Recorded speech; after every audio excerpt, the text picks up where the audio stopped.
Early nominating contests build momentum for 2024 contenders seeking the White House. C-SPAN is the place for political campaign enthusiasts, with unfiltered coverage surrounding the early primaries and caucuses, as well as speeches from key battleground states. Whether you're interested in your state's race or want to follow all of the political events, you can get immediate access to what the candidates are saying, plus nominating results in real time with the free mobile app, C-SPAN Now, or watch live on the C-SPAN networks.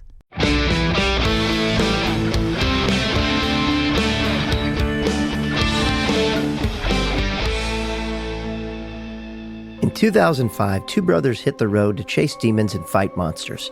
After 15 years, they made television history and built a community of dedicated and lasting fans. I'm Rob Benedict. I played God, a.k.a. Chuck Shirley. And I'm Richard Spate Jr., and I played the Archangel Gabriel, a.k.a. the Trickster, a.k.a. Loki. And in later years, I stepped behind the camera to direct a bunch of episodes. And though we've been involved with the series for years and multiple seasons, we never sat down and watched the entire show. Until now.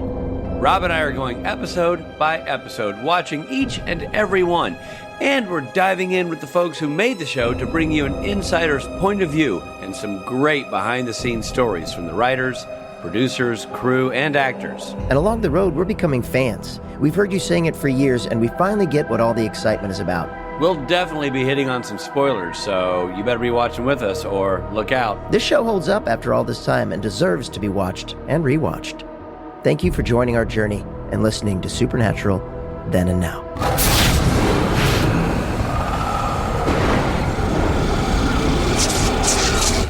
Hey everybody, this is Rob Benedict. And I'm Richard Spade Jr. And we are talking about Season 4, Episode 4, Metamorphosis. Metamorphosis. Meta. It's a meta episode, but not one in of the those way we say meta, you know? It's one of those meta episodes everyone talks about. When you mix in a little morphosis.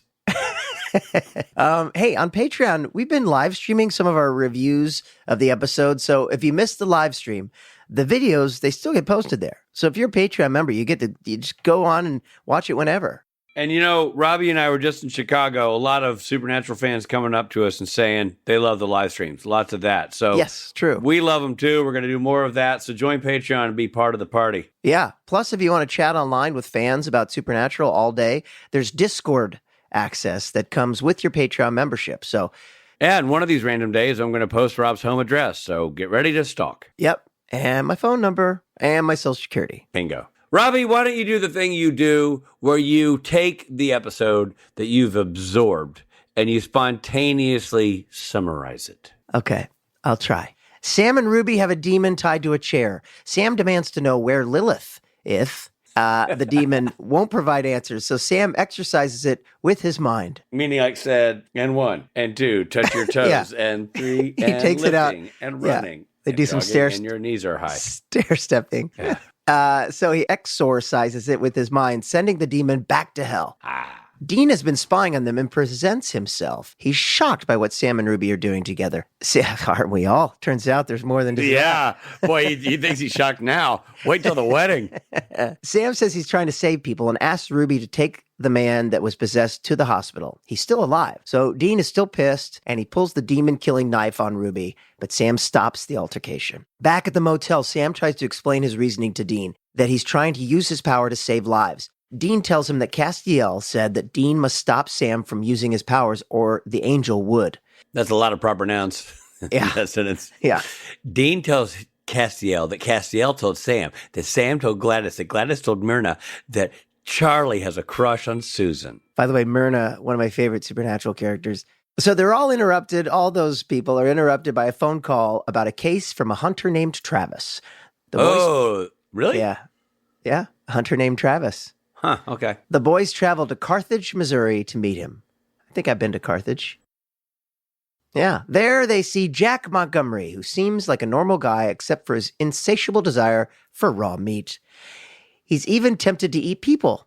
Ooh, we've met somebody like that, haven't we, Rob? Nudge, Have nudge. Have we? Wink, wink.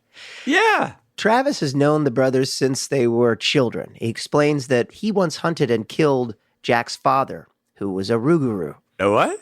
A Rugaroo. Wait, is that anything like the Buru Buru we had to deal with in the previous episode? Rugaroo and Buru Buru, I don't think that they are related, but I think if you're a Rugaroo from Bora Bora, you're a Rugabora. Rugabora, not And related. if you're a Rugaroo who eats rutabagas in Bora Bora, you're a Rugaroo rutabaga Bora Bora. Or a Buru Buru. And if you're a Rugaroo who eats rutabaga in Bora Bora and you're boring, you're a Rugaroo rutabaga boring Bora Bora. And if your last name is Mike Borja, if your last name is Borja, because you're Mike Borja's son, you're a Rugaroo rutabaga who's boring in Bora Bora Borja. What if Mike Borja named his son Buru Buru? It'd be Buru Buru Borja. Travis didn't know that Jack's mother was pregnant at the time and lost him in the foster system until now. Sam believes Jack may be able to resist the meat-craving urges, a parallel to himself. Sam expresses frustration with Dean for not having empathy for Sam's struggle of living with the fact that he has demon's blood in him. Sam and Dean tail Jack and see him almost attack a woman, but resists. Meanwhile... Wait, they see him but resist, or they see him resist? They see him resist. Okay. Meanwhile, Travis has broken into Jack's home and taken Jack's wife hostage. Travis is going to kill them both since Jack's wife is also pregnant. Braggers. Travis wants to destroy this Rugaroo bloodline. Jack and Travis fight, which results in Jack starting to eat Travis, then completing his transformation into the Rugaroo. Jack looks like a monster now. The Winchesters arrive and they fight Jack, but ultimately defeat and incinerate him. As the boys leave in the Impala, Dean apologizes for being so hard on Sam. Wait, if Dean apologizes in the Impala, is it an impology? It is an apology. Yeah. As the boys leave in the Impala, Dean apologizes for being so hard on Sam. Sam confesses a decision to stop using his powers, and it's not a gesture to anyone but himself. Yeah. Yeah. Wow. Yeah, so we end with an impology. Impology. I'm glad but if it doesn't go well, then it's an implosion. Like the impology can implode. True. Which is not the traditional implode. It's just a impology that didn't go well inside the Impala. Yeah. If you buy a piece of carpet from a Rugaroo, is it a Rugaroo? It might be a Rugaroo. If you are a potent person in the Impala, does that make you impotent? Very confusing if you're trying to take a lover. Into the Impala. Into the Impala. So, let's our review of Metamorphosis. Are you referring to the segment that I call RRR, Rob and Rich Review? By the way, have you seen the movie RRR on Netflix? There is a movie called R. It's a movie from India. RRR, you shitting me? No, I'm not.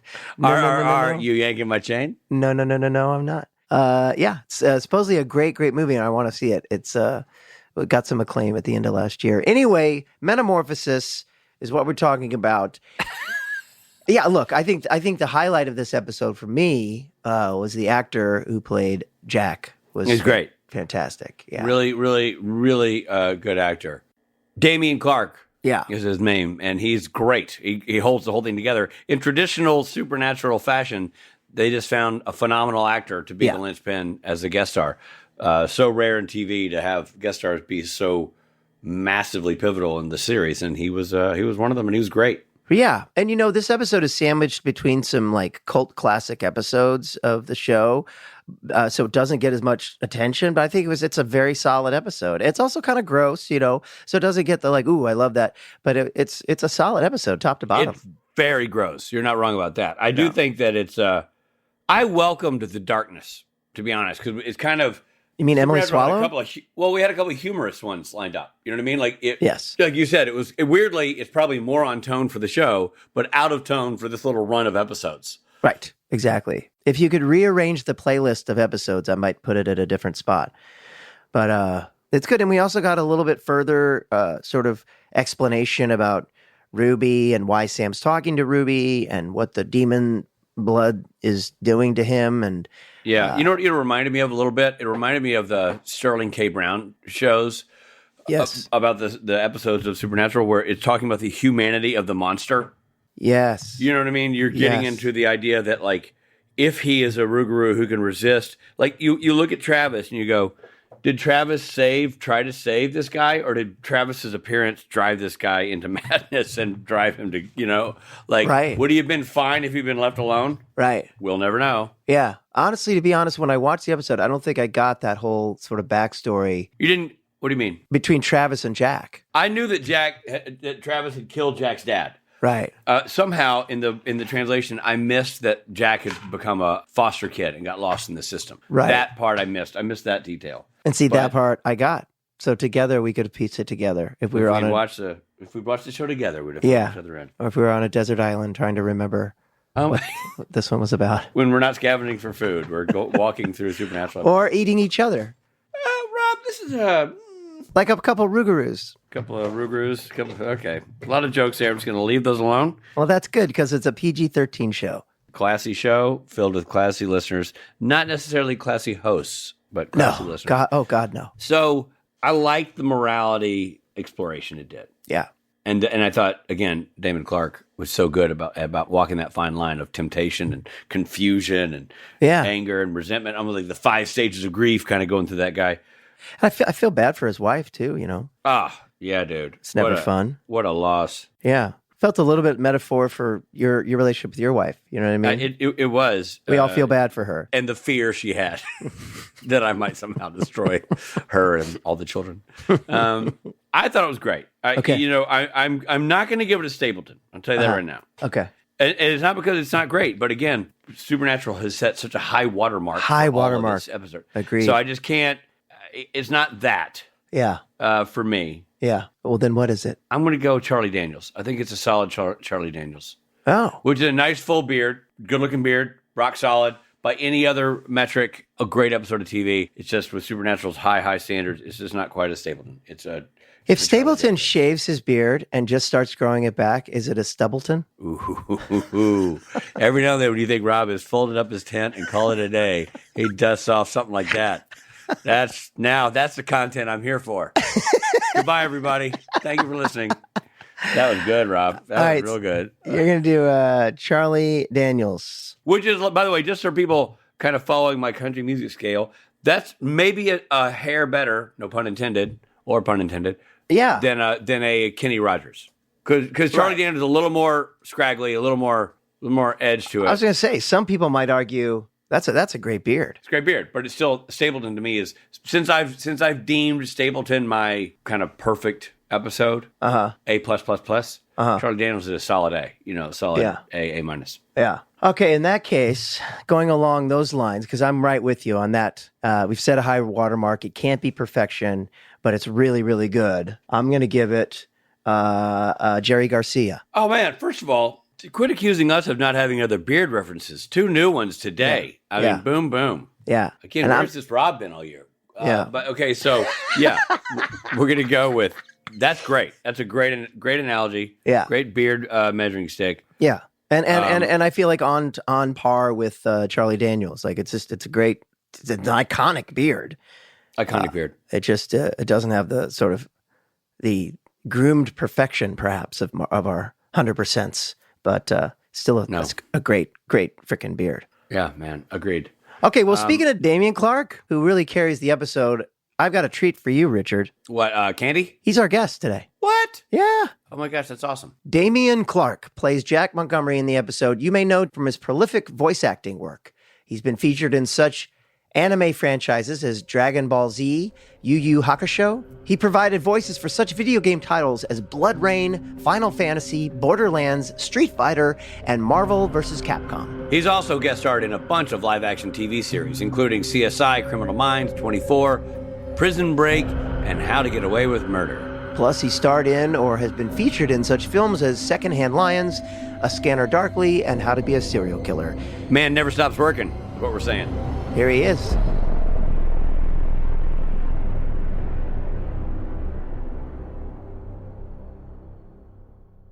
It's such a pleasure to have you on, and we really just loved your work in this episode. Thanks, man. Yeah, you're the backbone of the whole episode. Carried it's it. Great. Yeah. Taking it back, like, do you remember what your audition process was like? So that's kind of a fun story. I did a movie for Lifetime, shot it in New Orleans. The director had a screening of the Lifetime movie at his house. It's actually kind of fun because Jenna Dewan was in it, and Channing Tatum and them and her were together at the time. So we had this screening at Tom's house, the director. Channing was there, and I got to meet him, and he seems like a really cool guy. And then the casting director shows up and I'd been in LA at this point like 4 years, but hadn't really done a lot with that casting office, UDK. So, from where? Where did you move from? I moved from Texas via Canada. Oh, that old route. Yeah, exactly. So I just arrived kind of in LA, and I'm just grinding. And so anyway, we screened this Lifetime thing at Tom's house, and Robert from UDK, is the head of UDK, is over there. And he sees it and he goes, "Hey, I like the cut of your jib. I'm going to keep my eyes peeled for you." I was like, "All right, cool," expecting never to hear from him. You know how it works in episodic when there's especially with a show like Supernatural, where it's like you said, it was like the backbone of the show. Like if there's a major arc in your A to Z on it, it's usually kind of a stunt cast situation. And so that was the case with this, especially with Supernatural. And somebody, I don't know what happened. They couldn't do it. So Robert called me into audition for it. And I guess I did a pretty good job.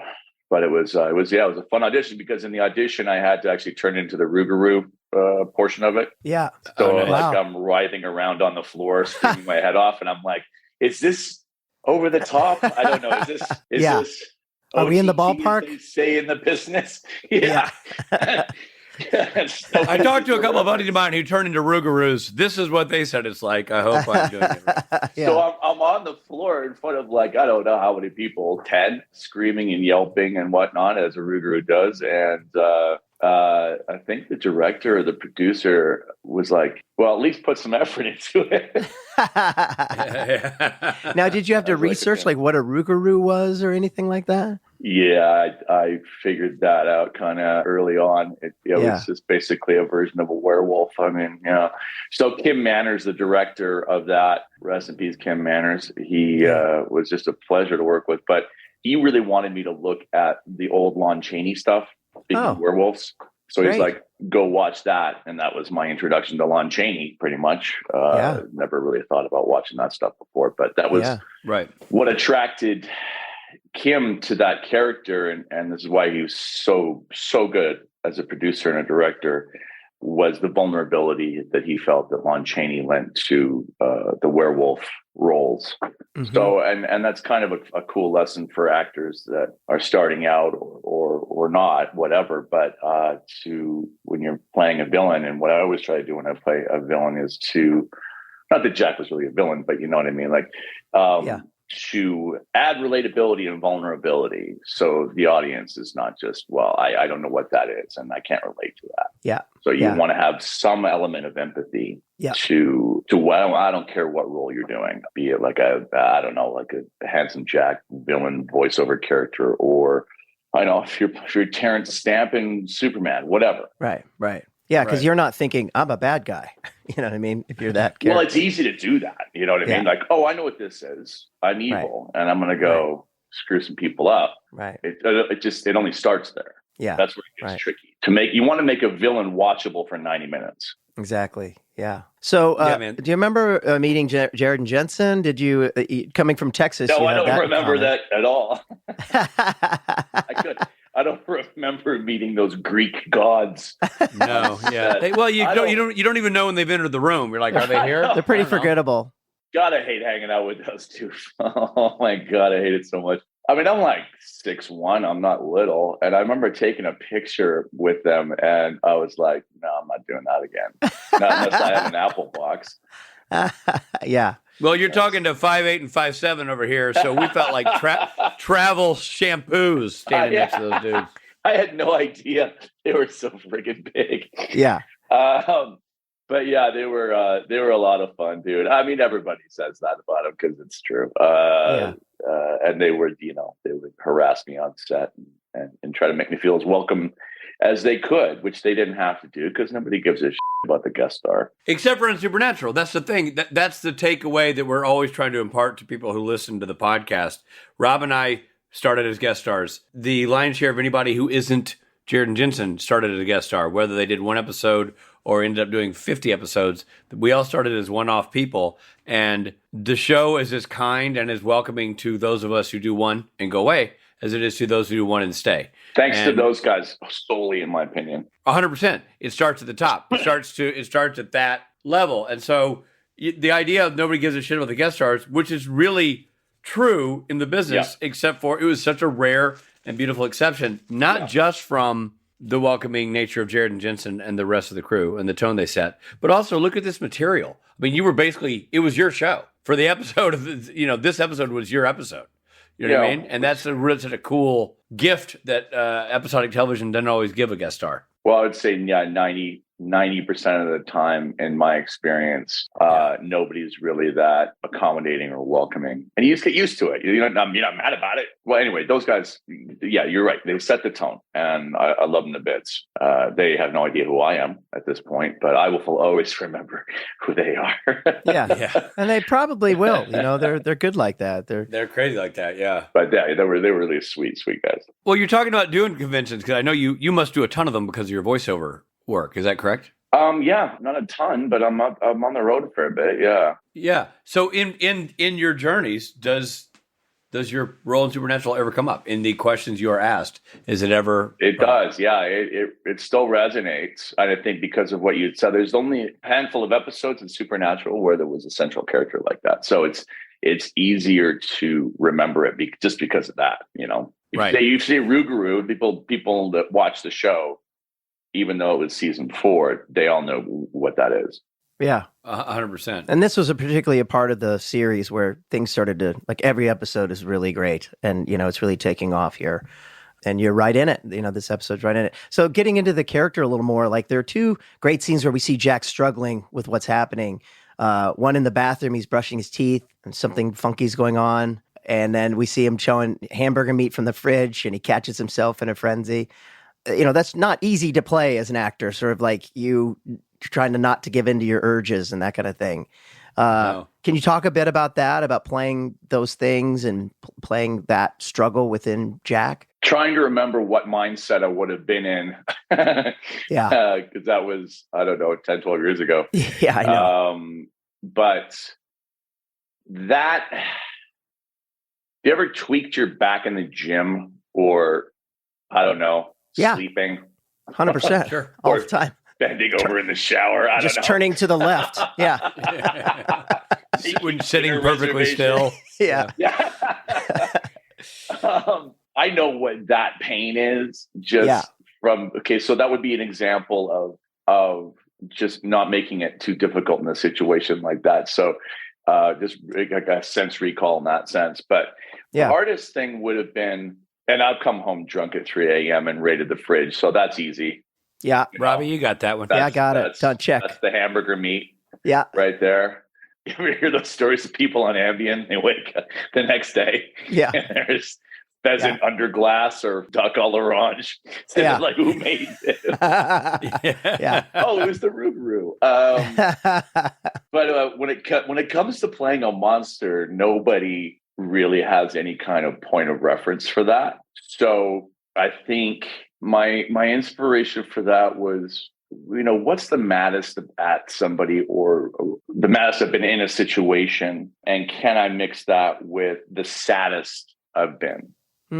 Because this thing is happening to you and you don't want it to happen to you, but you have to mix it with the appropriate amount of, being possessed by a demon would be a good one. I don't know, right? How do you play that? Right. Which would be different from this in a sense. Right. Mm-hmm. So how do you come up with that formula? And it's going to be unique to, you guys are all actors, it's going to be unique to what helps you convey a believable scenario in that situation. And for me, it was the maddest and the saddest I've ever been. So I guess death of my mom or driving in LA traffic. Put those 2 together. Yeah. Right, fair. Sorry, I just brought the mood down. No, you didn't. It's fascinating. And look, we talk to a lot of people who, we just talk to a composer, we talk to directors, and I think it's important and insightful just to hear what an actor's process is. And, that's great. That's a great answer, and it's true. And it resonates with what we saw on screen, because when we see your character on screen, what makes it work, which you were talking about earlier, fear. Is the humanity we see throughout. Well, there's always an element of fear, like you said, like what's going on, what's happening to me type energy. I feel like instead of combining those three things, fear, anger, and call it vulnerability or sadness, I feel that if I have that inherent sadness, it takes care of the fear, so I don't confuse myself too much. Because for me, those things are somewhat interlinked. I mean, not everyone's the same, but yeah. If I confuse myself with too much, because you'll all take in the, I don't know, whatever you want to call it, OODA hug and what have you, sense memory stuff. A lot of that I feel is very confusing. So I try to make things simple in my head and to get myself into that headspace. Mm-hmm. The hardest thing for me, and I think probably I would assume for you guys too, is playing abject terror, abject fear. And I think, maybe for women too, but I think especially for guys, because we're conditioned to not show that or any kind of vulnerability. And that's always been, I have to literally remind myself to be sincere and vulnerable in those situations, because throughout life, we don't do that. Right. We're coached otherwise. Just shut the hell up, take your lumps, soldier forward. And when it comes to acting, it's really, you have to stop and remind yourself not to bring those elements of your real life into whatever you're doing. And I just shot a horror movie last week. And that was one of the things that I noticed. The most difficult thing for our actors was showing vulnerability and fear, including the women. It's really hard to do. You go, oh, what was the last time I was so scared I filled my pants, right? Like, it's such a visceral, it's like laughter. It's like such a visceral, raw response that it's so hard to create on demand. Mm-hmm. Right. Yeah. Of course, Rich, I have the opposite problem, Rich. I have directors saying, like, can you be less afraid? I was going to say, directors come up to you and say, can you stop filling your pants? Stop filling your pants. It's just a Tuesday. Just the whole experience is terrifying. Just channel that. Yeah. Just hold that thought. We're coming right back.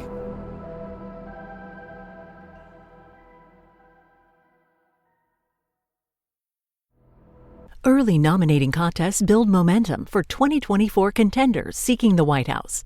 C-SPAN is the place for political campaign enthusiasts, with unfiltered coverage surrounding the early primaries and caucuses, as well as speeches from key battleground states. Whether you're interested in your state's race or want to follow all of the political events, you can get immediate access to what the candidates are saying, plus nominating results in real time with the free mobile app, C-SPAN Now, or watch live on the C-SPAN networks. Hey, everybody. Thanks for listening. And now back to the episode. What about working with your wife, actress named Joanne Kelly? Do you remember? Because you had to be very intimate with her. And I always think about that too, because again, you're with each other for 8 days, and you're like, "Hi, nice to meet you," and now we're kissing in the kitchen. Yeah. Do you remember working with her? I do. I don't remember the conversation leading up to that kitchen scene, but I watched it again last night, and I was like, "Damn!" Like, I don't remember throwing her up against the cabinet. I know. And it was so intense, right? Yeah, believable that you're married, I remember her being very, very cool and being very, part of the process, and everything's solid. But yeah, I don't remember there being any kind of team meeting about that or anything. Because I think there really wasn't anything held back in that situation. No, right. But I think that's because she was so accommodating and cool. Like, hey, don't worry about it. Let's get the shot. Let's make it look good. Sure. Yeah. And, we didn't spend any time together aside from what we, just doing seeing your job. each other in makeup chairs and whatnot. But yeah, she's a pro, you know what I mean? But plus, the fact that you're shooting a show like Supernatural helps. Yeah. Right. If you're shooting a low budget movie and nobody knows who anybody is and the producers or whoever, then I think inherently you probably feel a little more sketch about something like that. Yeah. Yeah. Well, now you might have an intimacy coordinator on set too. Now it's a little bit different. Yes, in fact. Good point. Yeah. Well, that's cool that it was a symbiotic, situation, a relationship, and Oh yeah, she was cool as hell.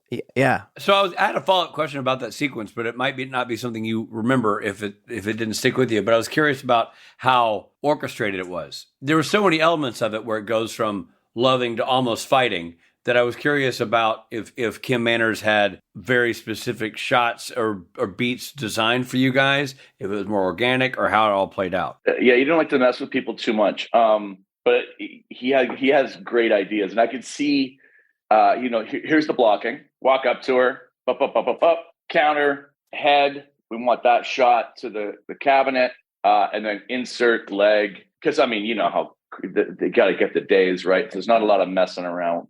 That's like shooting a feature. Yeah. In 1 week. Yeah. He's not gonna. Kim didn't mess with you unless you had an idea to add to it, or you were screwing up, which both of those things happened to me. But yeah, he wants to see how it plays out. If it works, great. Move on. We got other stuff to do. But he's definitely was not a micromanager. But I do remember specific things when I watched it. I was like, oh, I remember. Yeah, that was him saying that to me, and that was a really good idea. I never would have thought of that. And that's rare, especially when you're doing episodic. I mean, it's so rare. It's like, forget it. That doesn't happen. Yeah. Right. Do you remember what kind of weird stuff you had to eat? So I read the script and I'm like, yeah. I'm wondering, do they really expect me to eat raw hamburger meat? So I can't remember who I talked to about that, but the short answer is yes, they did. They were just going to have to eat raw hamburger. Yeah. Really? No, they did not. They were, that was the idea. Right. That I was just going to eat raw hamburger meat, and something went off in my. That's a terrible really idea. Bad idea. That was the idea. I'm not saying that's what they would have gone with, but the answer that I got back was, yeah, this is going to be. Well, they're going to freeze it first to kill whatever kind of parasites are. And I'm like, wait. That's crazy. And I've dated enough vegetarians to know that there's this thing called tofu vegetable protein. Right. So I said, okay, you know what? I got an idea. Get TVP and dye red. And they're like, yeah, works. Sounds good. Because that's a weird thing. Like it could fall on the prop department when you're there. And I think it did actually. That's a prop. Right. Thing. Yeah. And they're like, especially on a show like Supernatural, they're just like, I don't know. Yeah. Get hamburger meat because we got other stuff to do. Oh my God. Wow. So that was your call. That sequence especially, that was especially like, I know it wasn't murder or anything, but it was especially disturbing watching you. A little gross. Finger of the meat. Like, oh my God, it was awful. I literally was sitting there going, give the Rugarus a fork. You're like, kill him to sit down with a plate. I'm hungry, but I mean, come on, manners. You know what I mean? Manners. Knife and fork, bro. So that was your call. You're like, hey, make me this. Yeah. I'm sure they would have landed on that on their own. Sure. I think it was just, there was a phone call. Something went off in my head. I'm like, huh. I just feel like at some point in the production meeting last day, I'm like, all right, and Carl, you dialed in with what we're using for raw meat? Yeah, boss, it's going to be raw meat. Hold on now. I was just like somebody in production, like, well, are you kidding, right, Carl? No, we figured, we'll throw it in the fridge, make sure it's kind of popping. You're prime stuff, absolutely not right. the choice. That's exactly what would have happened, because the first answer is, I don't know. It says hamburger meat in the script. So I'm thinking hamburger meat. But you're absolutely right. In that production meeting, somebody would have said, I don't think that's a good idea. And we would have landed there anyway. So it's not like I'm some kind of genius. No, it's good though. It's good. You gotta advocate for yourself there, And then what about prosthetics? You remember the prosthetic process? So much. It was kind of fun though. At the end, right? It was kind of fun because I was in LA and shot this in Vancouver, which is like the first thing I actually went back to my hometown for, because I'm from Vancouver. They fly you out and do 2 days of prosthetics, and you're like, that's a fun experience, right? That's like being on I don't know, some kind of like X-Men kind of vibe, like where you're going somewhere to get fitted for a prosthetic. It's a fun part of the process. Yeah. Couple of days of that, straws up the nose, saw the parents, came back, did the prosthetics on the day. But once we got into the prosthetic stuff, it was like 2 days of that. And then you just kind of sleep with the residue makeup on, because they don't recommend you do that. But you're thinking to yourself, all right, if I just leave this on, that might shave an hour and a half or 2 hours off my day tomorrow. You know? Yeah. Right. But yeah, it's fun to do that stuff. Yeah. Super fun. I guess unless you're Dave Bautista and you're doing 8 hours of it, but it's all part of the job. I've worked with Doug Jones a couple of times, and that guy, I don't know how he does it, because his whole if you were to add up all the hours of Doug Jones's life and how much time he sat in the makeup chair at this point, it's probably 3/4 of his life. Do you guys do a lot of Supernatural cons? We do. Yeah, do a boatload of them. Over the years, I mean, they've slowed down a little bit. These slowed down meaning 15 a year, but it used to be 25 a year. Like there was a period of time where It was like being in a band because Supernatural had its own. It's still kind of like being in a band. We actually co-host them. Yeah. And we co-host the ones that are done by Creation Entertainment. And then my band, actually, I'm in a band and my band plays kind of like it's the Tonight Show and we're playing on the guest. And then at night, I love that idea. And then at night, my band actually does a concert. But it's kind of taken on a life of its own. I love that idea. That's it kind of reminds me of this band. This band's called First Jason, and it's called First Jason because the lead singer of the band was the first Jason in the Jason movies. That's hilarious. The kid that reaches up in the boat in the movie. That's the guy. Oh my God. And they're actually a really good band, but they played in Albuquerque and the dude's got a leather jacket on that says, guess what it says in the back? First Jason? Yeah, bingo. There you go. That's amazing. Yeah, he's That's super hilarious. cool dude. Well, dude, thank you so much for doing this, man. Pleasure. It's so cool to have you on. Congratulations on all your success, man, and I really appreciate you carving out the time to do this. Fans are going to love it. I really appreciate you guys. Thanks for having me on, man. Yeah, absolutely. This is Jared Padalecki stopping in to say hi and let you know that we've got to take a quick break.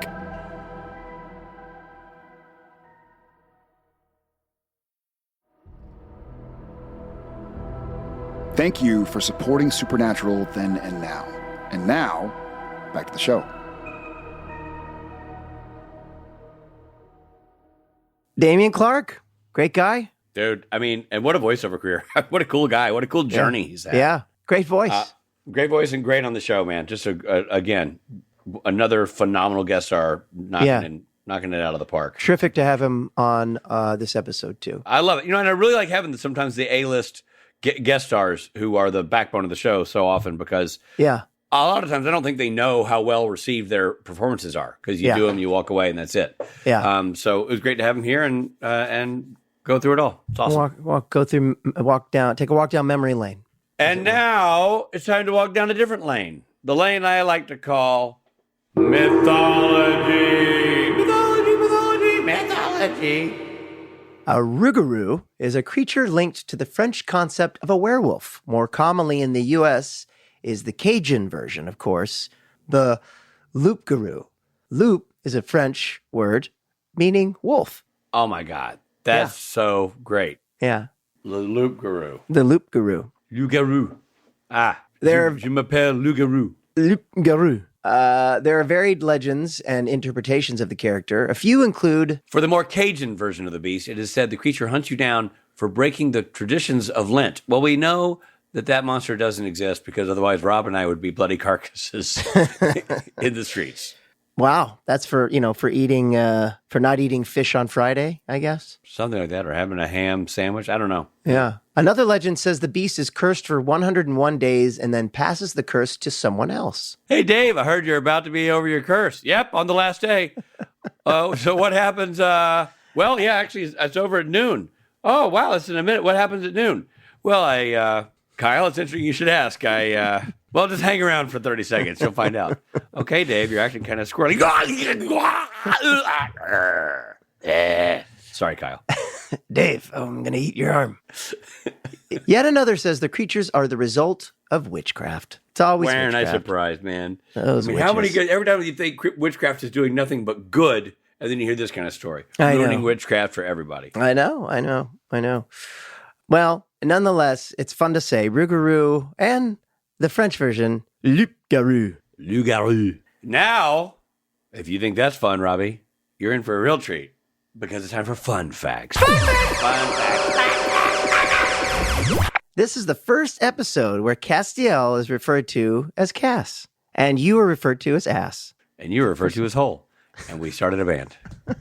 Weirdly calling it Hole Ass. We missed the joke. Well, Hole was taken, so. In this episode, B-roll, which means additional footage, of the Impala driving around was originally shot in Los Angeles for the pilot of the series. And ironically, you're called B-hole. I am called B-roll.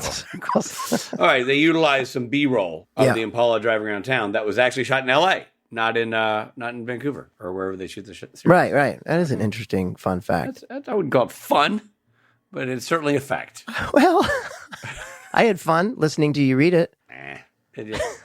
Robbie, this is an interesting little tidbit we're going to do now, a little segment that we've never done before because we've never had call to, but now we do, because this episode represents the last Supernatural episode, heck, the last episode of television of any show directed by Kim Manners. Legend. Yeah, we lost Kim on January 25th, 2009. He directed 16 episodes in Supernatural's first 4 seasons, but more than that, he really shepherded the entire crew and cast. He was a father figure to the boys. You can work on Supernatural without hearing about Kim, and he was a legend. Legend, and a legend for so many other shows that he directed previous to Supernatural. He was the producing director, and they never replaced him, by the way. Once he passed, that role was never officially filled on the Supernatural crew. So he really was a massive reason why the show succeeded, and he's the massive reason why so many shows that you loved succeeded. We're talking about 21 Jump Street, The X-Files, Baywatch, Star Trek The Next Generation, Hardcastle McCormick, and that's just a sample of what the man went on to do. He had an incredibly prolific career in TV and big impact. You know, he came from a Hollywood family. His father has production credits on The Wild West and Route 66. Kim's first directing job came at the age of 27 on Charlie's Angels, the OG Charlie's Angels in that's awesome. 1978. That's really cool. He was memorialized in the closing credits of the Supernatural episode Death Takes a Holiday, which aired on March 12th, 2009. There, all of season 4 of the series was dedicated to him. He was also memorialized in the second season of Breaking Bad.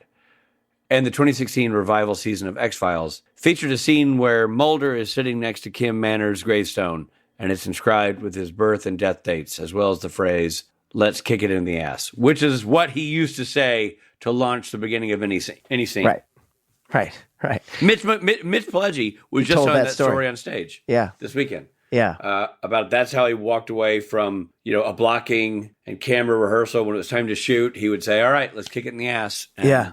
Let's kick it in the ass. Yeah. I mean, I really feel like, even though I never got a chance to meet him or work with him, his spirit lived on the set of Supernatural, especially through people like Bob Singer.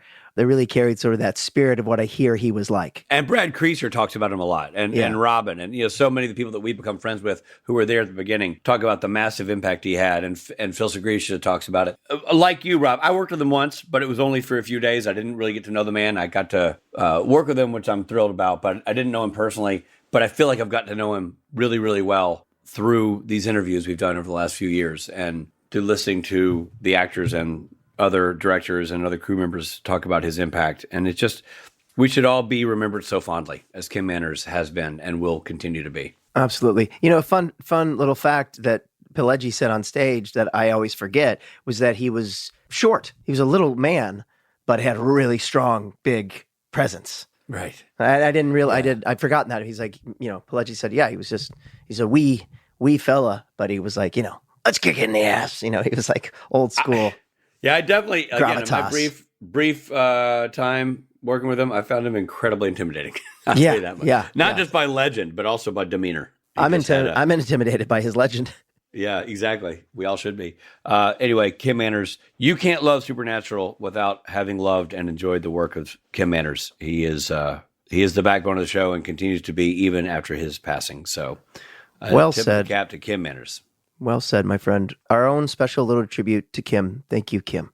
January 13th, 1951 to January 25th, 2009. Well, Rich, another important episode of Supernatural. Great episode. Just a great episode of the show. Didn't quite get the Stapleton Loggins nod, but man, that not because it wasn't outstanding. It was. It was a really great episode.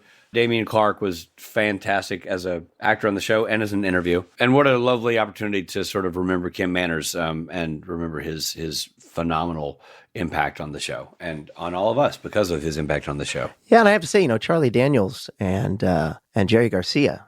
Nothing to sneeze at. No, not at all. There's a duo who missed their shot at teaming up on something. Yeah, right? Well, thanks, everybody. We'll see you at the next one. Yes, we will.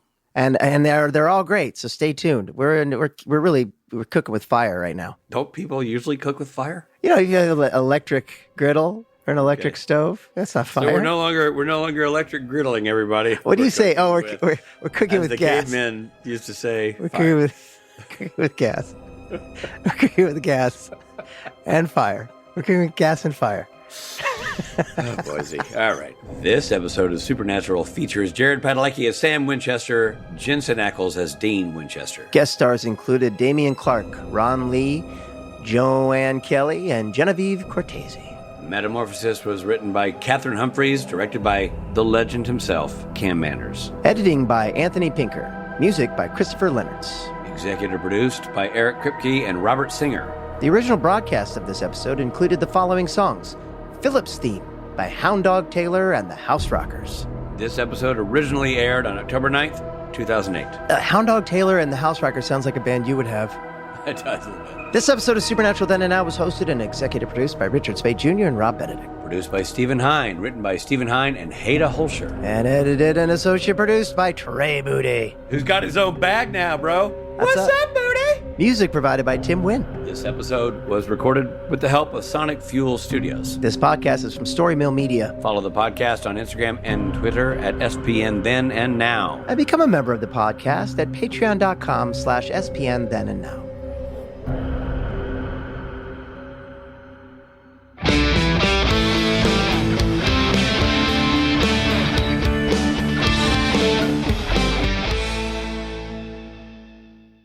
Have you been in LA for a long time? 21 years, yeah. Yeah. That's a good run. Good, yeah. Yeah, I think it's as soon as you start thinking it's normal, get the hell out. Yeah. Yeah. Yeah, it was funny. So- We were driving to a doctor's appointment yesterday and going through, I think we were in like West Hollywood, and to our left was a man wearing like full feathered Native American garb on his head and completely naked other than boxer shorts walking on this side. And on this side, there was an old man that looked like totally normal old man, but wearing full red vinyl top to bottom. I was like, wow, okay, this is Dude, it. that's Times Square crazy. Yeah, exactly. Yeah. That's all of LA. Sam and Dean tailjack and see him almost attack a woman, but resist. What? Why did you say that again? Because I just want to make it clearer for you, because you had a question. I felt like, I thought there was a glitch in the thing that my recording went backwards. I'm like, what the? Welcome to season 4, episode 4. Wait, what? Oh, man. Rob Benedict. Story Mill Media.